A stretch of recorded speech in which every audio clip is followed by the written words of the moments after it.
స్తోత్రం. మీ అందరికీ వందనాలు. ఈ దినము కొరకై ఏర్పాటు చేయబడిన వాక్య భాగము అపోస్తల కార్యములు 5వ అధ్యాయం 3వ వచనం. అప్పుడు పేతురు, అననీయ, నీ భూమి వెలలో కొంత దాచుకొని పరిశుద్ధాత్మను మోసపుచ్చుటకు సాతాను ఎందుకు నీ హృదయమును ప్రేరేపించెను? ఆమేన్. దేవునికి స్తోత్రం. హల్లెలూయా, హల్లెలూయా. మన ప్రభువును ప్రియరక్షకుడైనటువంటి యేసుక్రీస్తు దివ్యనామంలో శాంతి టీవీలో ప్రసారం అవుతున్నటువంటి ఆయన హెచ్చవలసి ఉన్నది, హీ మస్ట్ ఇంక్రీజ్ అనేటువంటి అనుదిన ఆత్మీయ కార్యక్రమ వీక్షకులైన ఆత్మీయ బంధువులైన మీ అందరికీ నా హృదయపు లోతులో నుంచి ప్రత్యేకమైన వందనాలు, శుభాలు తెలియజేస్తున్నాను. దేవుని స్తోత్రం. ప్రభు మీ అందరిని దీవించునుగాక. మిమ్మల్ని దీవించాడు ప్రభు, ఎంతగానో దీవించాడు. మిమ్మల్ని, మీ బిడ్డల్ని, మీ కుటుంబాన్ని దేవుడు దీవించాడు. మీకు ఇల్లు ఇచ్చాడు, మీకు కావలసినవి ఇచ్చాడు, కావలసిన ఆహారాన్ని ఇస్తున్నాడు, కావలసిన వస్త్రాలను ఇస్తున్నాడు. ఎన్నెన్నో మేలు చేశాడు ఆయన. ఉచితముగా గాలి వర్షాలు ఇస్తున్నాడు. దేవుడు ఎన్నో మేలు చేశాడు. మేలు చేయకుండా ఆయన ఉండలేడు. భక్తుడు పాడినట్టుగా, మేలు చేయక నీవు ఉండలేవయ్యా. అవును, ఆయన మేలు చేయకుండా ఉండలేడు కాబట్టి మనం మయమపరచకుండా ఉండలేము. మనం మయమపరుస్తూనే ఉంటాం, అనగా స్తుతిస్తూనే ఉంటాం, స్తోత్రం చెప్తూనే ఉంటాం, హల్లెలూయా చెప్తుంటాం, ఆరాధన చేస్తూనే ఉంటాం.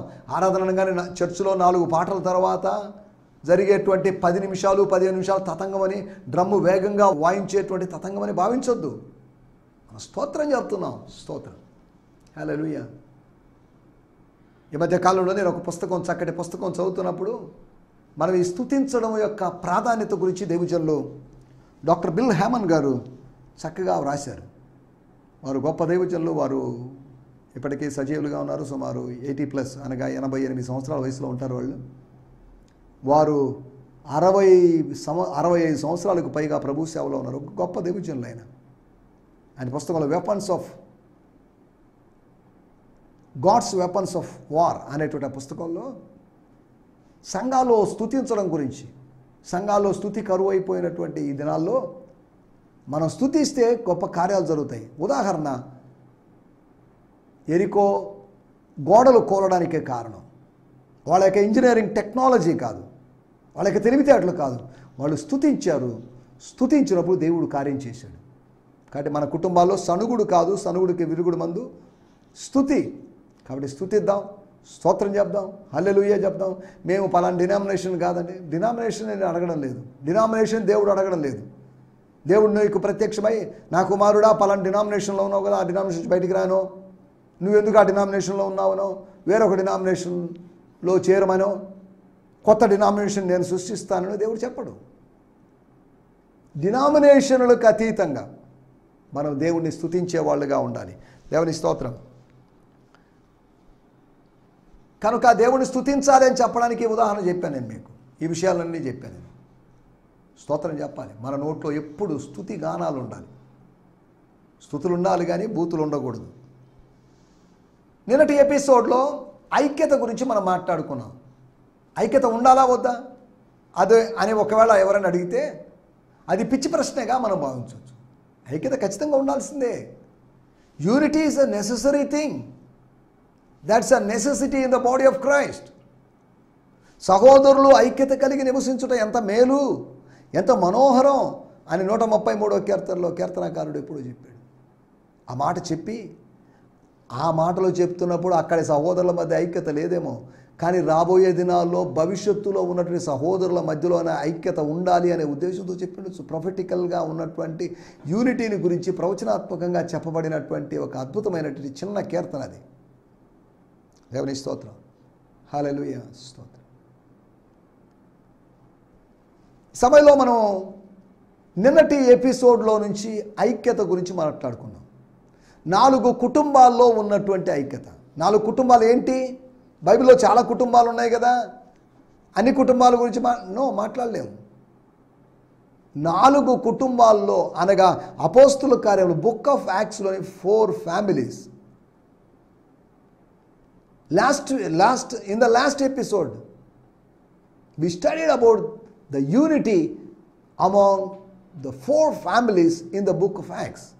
అపోస్తుల కార్యములోని 4 కుటుంబాల్లో ఉన్నటువంటి ఆ ప్రజల మధ్యలో, లేదా భార్యాభర్తలో, లేదా ఆ కుటుంబ సభ్యుల మధ్యలో ఐక్యత గురించి మనం మాట్లాడుకున్నాం. దేవుని స్తోత్రం. ఒకటి, అమ్మడం విషయంలో భౌతికమైనటువంటి అమ్మకంలో ఒక ఐక్యత కనబరుచినటువంటి, ఐక్యత కలిగి ఉన్నటువంటి అననీయ సపీరా,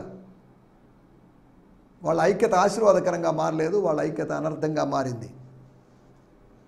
రెండోది, భక్తి విషయంలో ఐక్యత ఉన్నటువంటి, భయభక్తులు కలిగి ఉండడంలో, దేవునికి భయపడి ఉండడంలో, దేవుని ఎడల భక్తి చేయడంలో, Fearing the lord, fear of the lord అనేటువంటి ఆ అంశంలో లేదా ఆ విషయంలో వాళ్ళు ఐక్యంగా ఉన్నారు. దేవుని స్తోత్రం. వాళ్ళు అన్ని జనులే, రోమీయులే. అయినప్పటికీ మా రోమా మతం కన్నా ఈ యూదా మతంలో ఏదో తేడా ఉంది. This is something different. Their teachings are different than us. మా టీచింగ్స్ కన్నా, మా బోధల కన్నా ఇవి కొద్దిగా భిన్నంగా ఉన్నాయి. దిస్ ఈజ్ గుడ్ అని భావించి వాళ్ళు కన్వర్ట్ అయ్యారు. ఇప్పుడు అధికారులే కన్వర్ట్ అయినప్పుడు, శతాధిపతే కన్వర్ట్ అయినప్పుడు, ఆయన ఎవరు శతాధిపతిని బలవంతంగా ఎవరు మత మార్పిడి చేయలేదు. తనంతట తాను స్వయంగా జూయిష్ రిలిజియన్లోకి వచ్చాడు, ఒక యూదుడుగా ఎంచబడ్డాడు. తర్వాత ఆయన క్రైస్తవుడయ్యాడు, అనగా ప్రభు బిడ్డ అయ్యాడు, ప్రభు మార్గంలోకి వచ్చాడు. అపోస్తుల యొక్క ఆ బోధలో కలుసుకున్నట్టుగా మనం చూడగలం. దేవుని స్తోత్రం. కొర్నేలి కుటుంబంలో ఉన్నటువంటి భక్తి విషయంలో ఉన్నటువంటి ఐక్యత. మూడవదిగా బాప్తిజం తీసుకునే విషయంలో ఉన్నటువంటి ఐక్యత. జైలు అధికారి, రోమా జైలు అధికారి, రోమన్ సిటిజన్, రోమీల వ్యక్తి అయినటువంటి ఆ వ్యక్తి, తన పేరు ప్రస్తావించబడలేదు. తాను ఇందాక నేను చెప్పినట్టుగా కొర్నేలి యూదా మతానికి ఆకర్షితుడయ్యాడు, తర్వాత యేసు బోధలకు ఆకర్షితుడయ్యాడు. ఇతడు అన్యజనుడిగా ఉండి, స్తోత్రం, యేసు బోధలకు డైరెక్ట్గా ఆకర్షించబడి పౌలు శీలలు చేసిన ప్రసంగానికి, సందేశానికి, వాళ్ళ యొక్క సాహస కార్యాలకి, వాళ్ళ ద్వారా దేవుడు జరిగించిన కార్యాలకి అతడు టచ్ అయ్యి, అనగా తాకబడి, నేనేం చేయాలి, మా కుటుంబం ఏం చేయాలి, మా ఇంట్లో వాళ్ళు ఏం చేయాలి, మేము రక్షణ పొందాలంటే ఏం చేయాలి అని ఒక జెన్యూన్ క్వశ్చన్. అదేదో వంకర టింకర ప్రశ్న కాదు, ఖచ్చితమైనటువంటి ఆత్మీయ లోతులో నుంచి, వాళ్ళ ఆత్మ లోపల నుంచి వచ్చినటువంటి ప్రశ్న. దానికి అపోస్తులు సమాధానం చెప్పారు. ఆ చెప్పబడిన దాని ప్రకారం, ప్రకటించబడిన సత్యం ప్రకారం ఆయన ఇంటి వారు బాప్తిజం తీసుకున్నారు. ఆ రాత్రికి రాత్రే, రేపు తీసుకుందాం, ఎల్లుండి తీసుకుందాం, వచ్చే నెల తీసుకుందాం, జనవరి 1 తీసుకుందాం అని కాకుండా వాళ్ళు ఎప్పుడు విన్నారు, ఇన్స్టెంట్ బాప్తిజం తీసుకున్నారు. ఇన్ఫెంట్ కాదండి, ఇన్ఫెంట్ బాప్తిజం అంటే పిల్లల బాప్తిజం, చైల్డ్ బాప్తిజం. కానీ ఇన్స్టెంట్, త్వరితగతిన బాప్తిజం తీసుకున్నటువంటి అనుభవం. అపోస్తల కార్యములో సుమారు 5కు పైగా ఉదాహరణలు ఇన్స్టెంట్ బాప్తిజాలకు ఉదాహరణలు. ఇన్స్టెంట్ బాప్తిజం, ఇన్ఫెంట్ బాప్తిజం ఒకటిని భావించొద్దు, 2 వేరు. బాప్తిజం అంటే పాతి పెట్టబడేటువంటి అనుభవం, కానీ నీళ్లు చల్లుకునేటువంటి అనుభవం కాదు బాప్తిజం. దాన్ని కూడా గ్రీకు భాషలో మాట్లాడగా నీళ్లు చల్లుకోవచ్చు, నీళ్లు చల్లుకున్నా కానీ దాన్ని బాప్తిజంగా ఎంచబడవచ్చు అని కొంతమంది వాదిస్తున్నారు. సరే, ఏదేమైనప్పటికీ తాము చేస్తున్నటువంటి సాంప్రదాయాన్ని సమర్థించుకోవడానికి వాళ్ళు చెప్తున్నారని అర్థం చేసుకోవచ్చు. మా చిన్నప్పుడు జీలకర్ర బాప్తిజం అనేవాళ్ళు. ఏంటి జీలకర్ర బాప్తిజం? తర్వాత కొద్దిగా తెలుసుకున్న తర్వాత చిలకరింపు బాప్తిజం. జీలకర్ర బాప్తిజం కాదండి, చిలకరింపు, స్ప్రింక్లింగ్. కానీ మనం ఇచ్చేది, మనం బోధించేది ఇమ్మర్షన్ అనేటువంటి బాప్టిజం. బాప్టిజాల గురించి నేను బోధ చేయడం లేదు. ఈ మాటలు చెప్తున్నప్పుడు ఎవరైనా కొంతమంది అభ్యంతర పడవచ్చు కూడా. ఏంటి ఇలాగా టీవీలో ఇలాగ బాప్తిజాల గురించి బోధిస్తున్నారు? అవును, బోధించాల్సిన అవసరం ఏర్పడింది. మీరు సర్వలోకానికి వెళ్ళి సర్వసృష్టికి సువార్తను ప్రకటించండి. నమ్మినవాడు బాప్తిసం పొందుతాడు, నమ్మిన వానికి బాప్తిసం ఇవ్వండి. బాప్తిసం ఇచ్చి వదిలేయకుండా వాడిని శిష్యుడిగా ఎదిగించండి, శిష్యత్వంలో నడిపించండి అనేటువంటి విధానం మనకు అక్కడ కనిపిస్తుంది. కానీ యేసు బోధించిందే కాబట్టి ఇక తప్పదు, బాప్తిజం గురించి చెప్పక తప్పదు. అలాగని ఇంకా పదే బాప్తిజం గురించి చెప్పడం అని కాదు. బాప్తిజం అనేది it's basic, that's a first step. ఓనమాలు, ఆలు, ఏబిసిడి లాంటివి అట్టవరకే. ఇంకా మిగతా ఉందిగా. బాప్తిజం తర్వాత జీవితం ఉంది కదా, బాప్తిజం తర్వాత అనుభవాలు ఉండాలి కదా, బాప్తిజం తర్వాత ఆ లైఫ్ వేరుగా ఉంటుంది కదా. స్తోత్రం. మనం ఇక్కడ ఆలోచించినట్టు విషయాలు ఆచరణ విషయంలో, అనగా బాప్తిజం తీసుకునే విషయంలో వాళ్ళ మధ్యలో కనిపించినట్టు ఐక్యత. తర్వాత బోధలో కనిపించినటువంటి, బోధించే విషయంలో వాళ్ళ ఎదురుగా వాళ్ళ దగ్గర స్కాలర్ అయినటువంటి, విద్వాంసుడైనటువంటి, ప్రవీణుడు అపోల్లో ఉన్నాడు. అపోల్లో ముందు నీకేం తెలుసు, నీవు అలా కాదు చెప్పింది, ఇలా కాదని భార్యాభర్తలు వాదించుకోలేదు. భార్యాభర్తలు వాళ్ళు ఏకీభవించి ఒక విద్వాంసుడితో మాట్లాడారు. పామరులిద్దరూ ఒక విద్వాంసుడితో మాట్లాడారు. విద్వాంసుడు కన్విన్స్ అయ్యాడు, ఒప్పించబడ్డాడు. ఆయన బోధకి వీళ్ళు ఒప్పించబడ్డారని కాదు, వీళ్ళ బోధకి అతను ఒప్పించబడ్డాడు. అతడు ఆత్మలో తీవ్రపడ్డాడు అని రాయబడింది. అలాగైతే వీళ్ళు కూడా ఆత్మలో తీవ్రపడ్డారని అర్థం చేసుకోవచ్చు. విద్యావంతుడైనా విద్యా విహీనుడైనా కానీ గుర్తుపెట్టుకోవాల్సిన విషయం, స్తోత్రం, వాళ్ళు ఆత్మయందు తీవ్రపడేటువంటి అవకాశం. ఆత్మయందు తీవ్రపడడం అంటే ఆత్మలో మంట రావడం, అనగా దాహం కలిగి ఉండడం, అనగా భారం కలిగి ఉండడం. దేవుని స్తోత్రం. రీకిండిల్ కావడం, మనలో ఉన్నటువంటి ఆ ఫైర్ని ఫ్లేమ్ చేయడం అని అర్థం. దాన్ని అధికమవునట్లుగా ఊదడం అని అర్థం. ఆత్మయందు తీవ్రపడాలి. ఆత్మ పరితాపము తట్టుకోలేక అని అపోస్తుల కార్యములు 17వ అధ్యాయంలో ఎథెన్స్లో పౌలు గారి గురించి చెప్పబడింది. పౌలు గారు ఆత్మయందు పరితాపం పొందాడు, అపోలో ఆత్మయందు తీవ్రపడ్డాడు. ఆత్మయందు మంచి ఉపదేశం చేశారు మన అకులా ప్రిస్కిలా అనేటువంటి వాళ్ళు. సరే, దేవుని స్తోత్రం, హల్లెలూయా. తర్వాత వీళ్ళ గురించి మనం ఆలోచన 4 విషయాలు, 4 ఫ్యామిలీస్. ఒకటి భౌతికమైన విషయంలోనూ, రెండవది భయభక్తులు కలిగి ఉన్నటువంటి విషయంలోనూ, బాప్తిజం తీసుకున్న విషయంలోనూ, బోధ విషయంలోనూ వాళ్ళ మధ్యలో ఉన్నటువంటి ఐక్యతను గురించి మనం మాట్లాడుకున్నాం. రండి, ఈ సమయంలో మన దేవుని వాక్యాన్ని ధ్యానించుకుందాం. మన ధ్యానం నిమిత్తమై అపోస్తుల కార్యములు 5వ అధ్యాయము 3వ వచనం. Book of acts 5th chapter verse 3. అప్పుడు పేతురు అననీయా నీ భూమి వెలలో కొంత దాచుకొని పరిశుద్ధాత్మను మోసపుచ్చుటకు సాతాను ఎందుకు నీ హృదయమును ప్రేరేపించును? But Peter said, Ananias, why has Satan filled your heart to lie to the Holy Spirit and to keep back part of the proceeds of the land? ఒక ప్రశ్న. ఆ ప్రశ్నకి అననీయ సమాధానం చెప్పలేదు. ఎందుకు చెప్పలేని పరిస్థితిలో ఉన్నాడు? ఎందుకు అంటే ఆ క్వశ్చన్ అబద్ధాలకి అవకాశం కల్పించే, ఆ క్వశ్చన్కి ఒకటే ఆన్సర్ చెప్పాలి, నిజమే చెప్పాల్సిన పరిస్థితి. 5వ అధ్యాయము 3వ వచనం. God revealed their secrets to Peter. స్తోత్రం. దేవుడు పేతురు గారికి ఈ సీక్రెట్ని, ఈ మర్మాన్ని, వాళ్ళు దాచుకున్న దాని గురించి, అమ్మిన దాని గురించి, అమ్మి ఎంత దాచుకున్నారు, ఎంత దాచుకొని ఎంత తెచ్చిపెట్టారు అనే దాని గురించి మర్మం God revealed their secret to Peter. వాళ్ళ యొక్క రహస్యాన్ని దేవుడు పేతురుకు బయలుపరిచాడు. ఎవరి రహస్యం?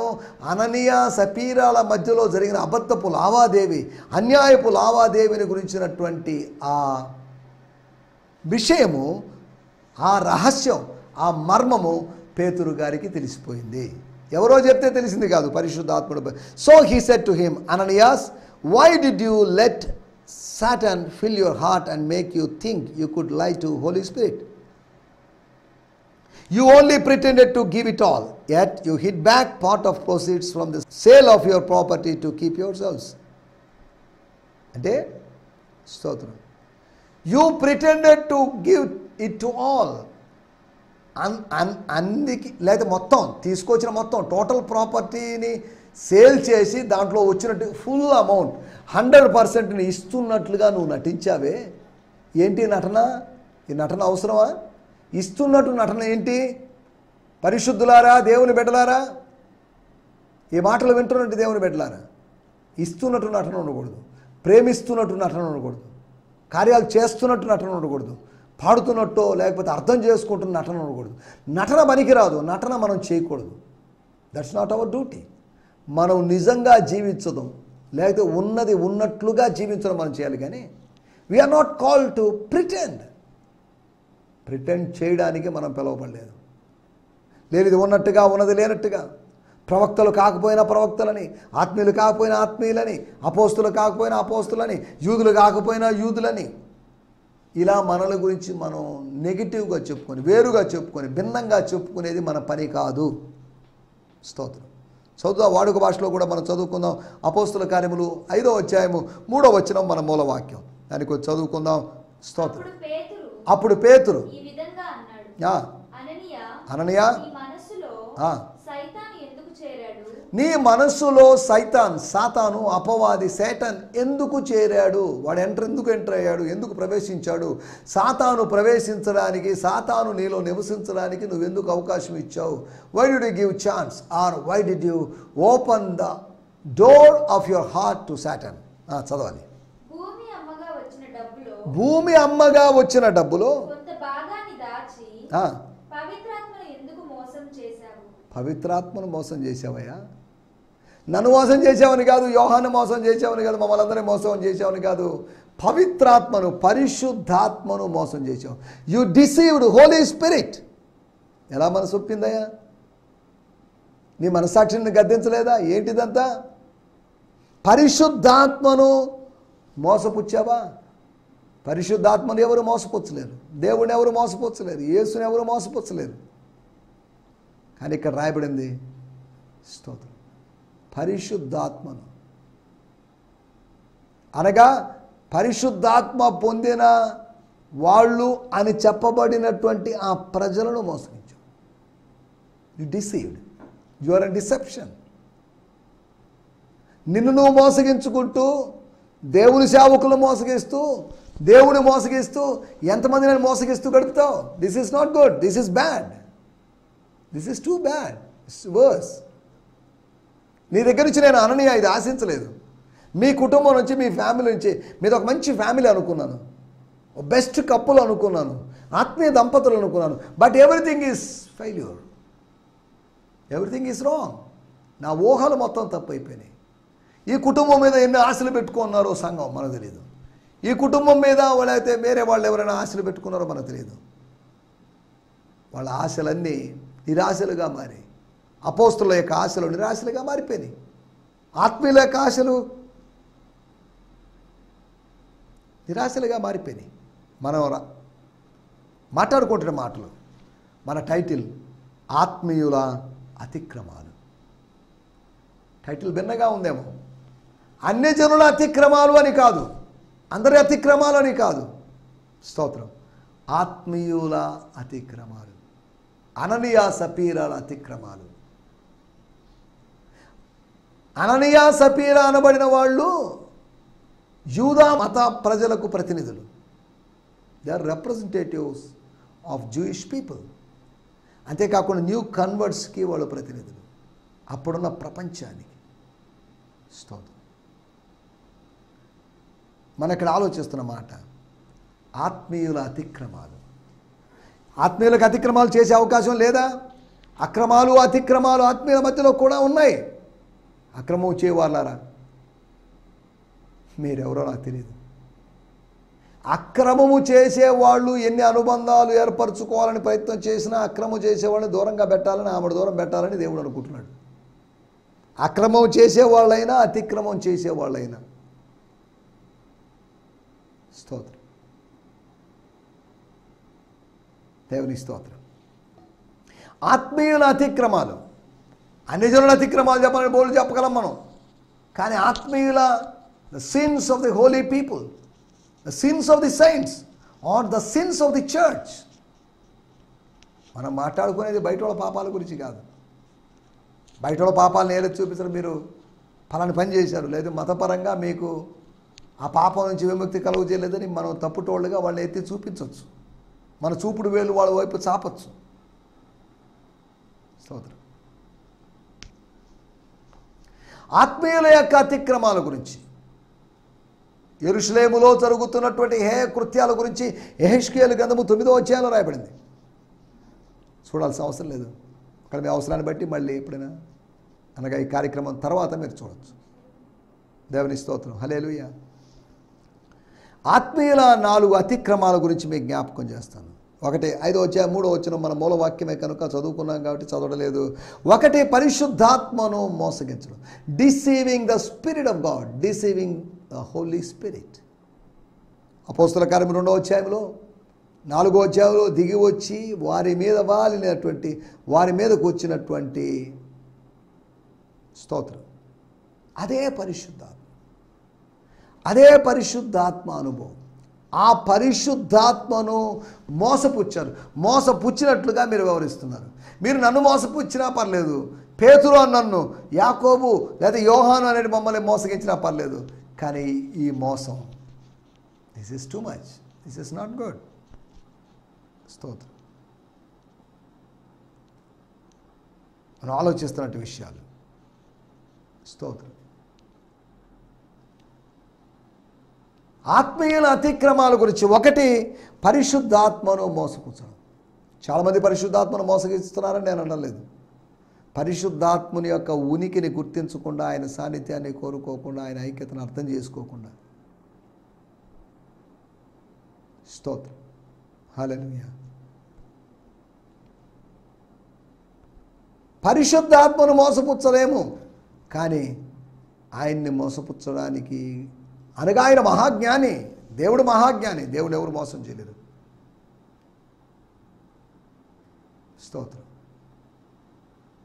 దేవుడు మోసం చేయడు, ఆయన మన చేత మోసగించబడే అవకాశం లేదు. స్తోత్రం. రెండో విషయం నేను మీకు జ్ఞాపకం చేస్తాను. 5వ అధ్యాయము 3వ వచనంలో చివరి భాగంలో, ఎందుకు నీ హృదయమును ప్రేరేపించను. ఎందుకు నీ హృదయాన్ని, నీ భార్య హృదయాన్ని, లేదా మీ దంపతుల హృదయాన్ని ఎవరో ప్రేరేపించారు. Someone moved your hearts, someone moved the heart of your wife.